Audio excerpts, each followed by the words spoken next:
A lot of people are saying that you're the first of the breed of 2020 specialists who only play 2020 game, and that kids will want to be you and play 2020 cricket rather than first class cricket and test cricket. What do you think of that?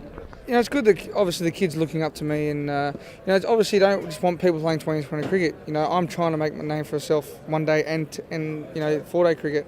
Hopefully get a test baggy green, because it's every kid's dream is to get a baggy cap for their country. And I'd like to see the kids coming through still playing all three forms.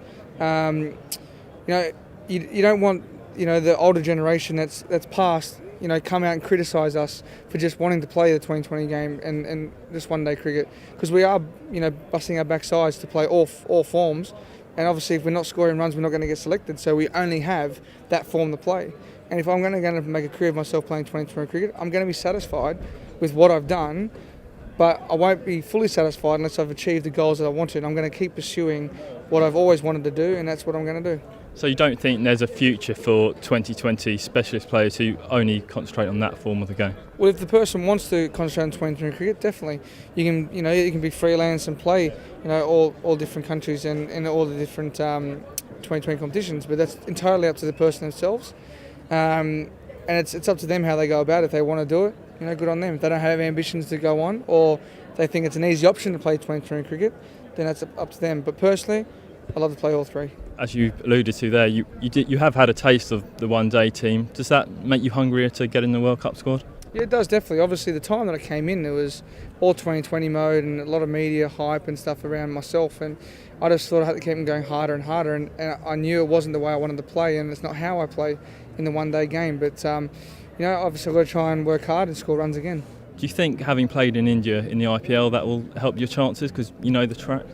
Well, I like to think so. Obviously, I had a good IPL season, good Champions League as well, and I know the grounds pretty well, and I know how to play there. And it's up to our selectors if they want to risk, putting me into the side and dropping a player who might be in form or who deserves a spot instead of me. But that's totally up to them. And I'm putting my hand up because I really want to be there and play with under punter. So if I can keep scoring runs for New South Wales in the first couple of games, then my hopes are pretty high.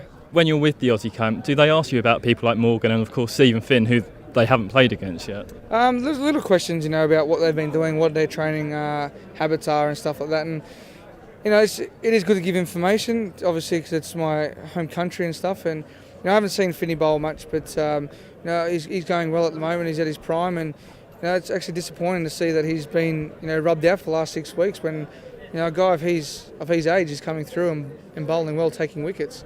England just decided to put him on a weights program and run sprints. I find it pretty stupid.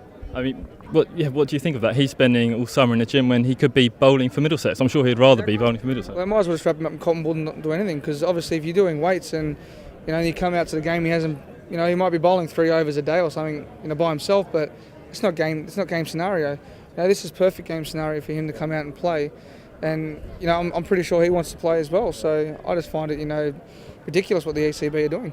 Do the lads in the Middlesex camp get a sense that Steve Finn's a bit fed up now? I've spoken to Finney a lot. I don't think he's fed up with it, but I think he's eager to play. As a bowler or as a batsman, if you're in form and someone says to you, "No, you just have a rest for 6 weeks and build yourself up and you can play the series or whatever," I find it ridiculous.